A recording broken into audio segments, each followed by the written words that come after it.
My name is Isabella Green. I used to think I had it all.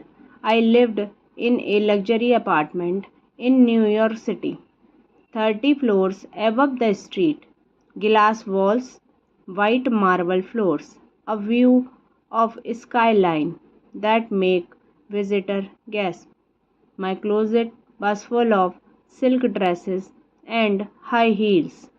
My calendar was full of business meetings and dinner reservations. My wallet was always full, but my heart felt empty.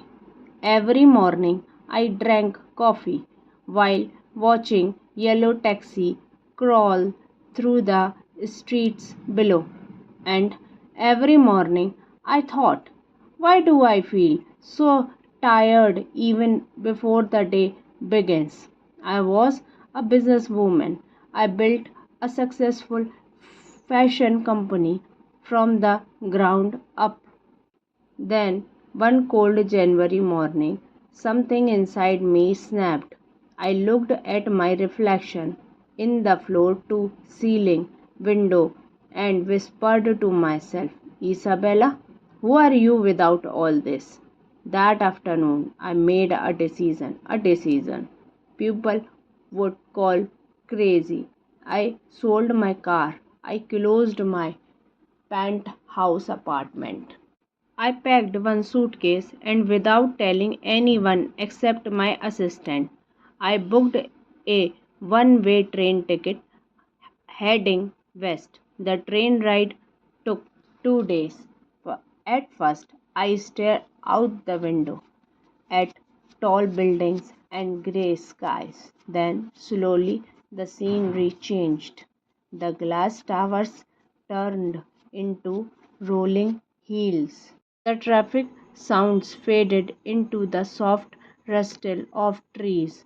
I watched deer run across open fields. Snow dusted the mountains in the distance. Halfway through the journey, the train stopped at a small station.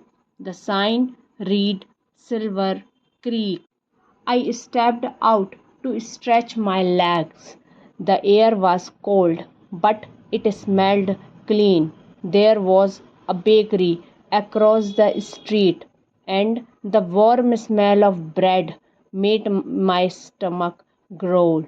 That's when I heard a voice. First time here? I turned. A man stood in front of me. Tall, broad shouldered, faded leather jacket.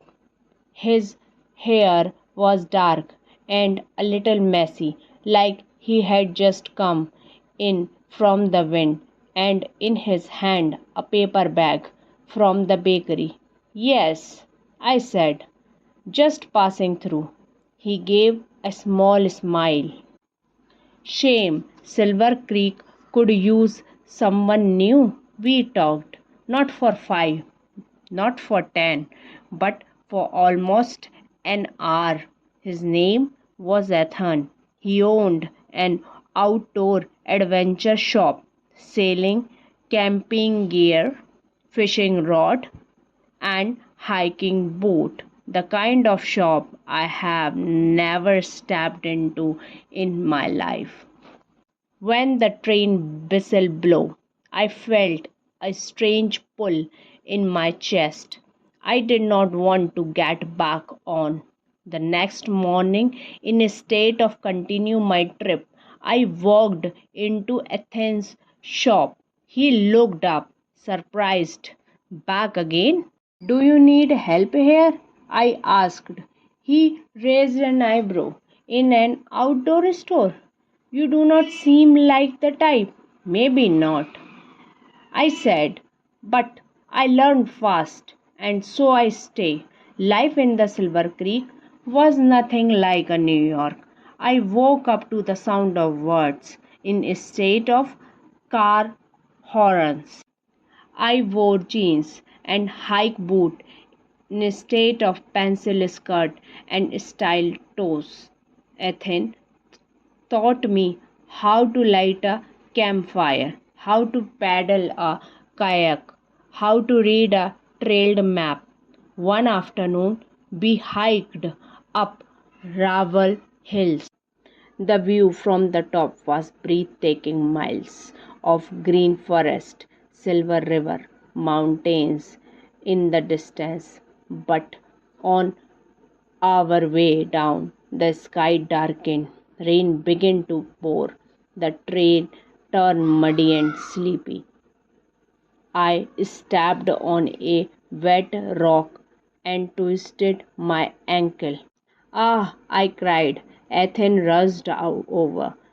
You have hurt. I am fine, I said, trying to stand, but I could not. Without a word, he knelt down and let me climb on to his back. He carried me down the trail through the river. As we reached his trunk, he sat me down gently and smiled.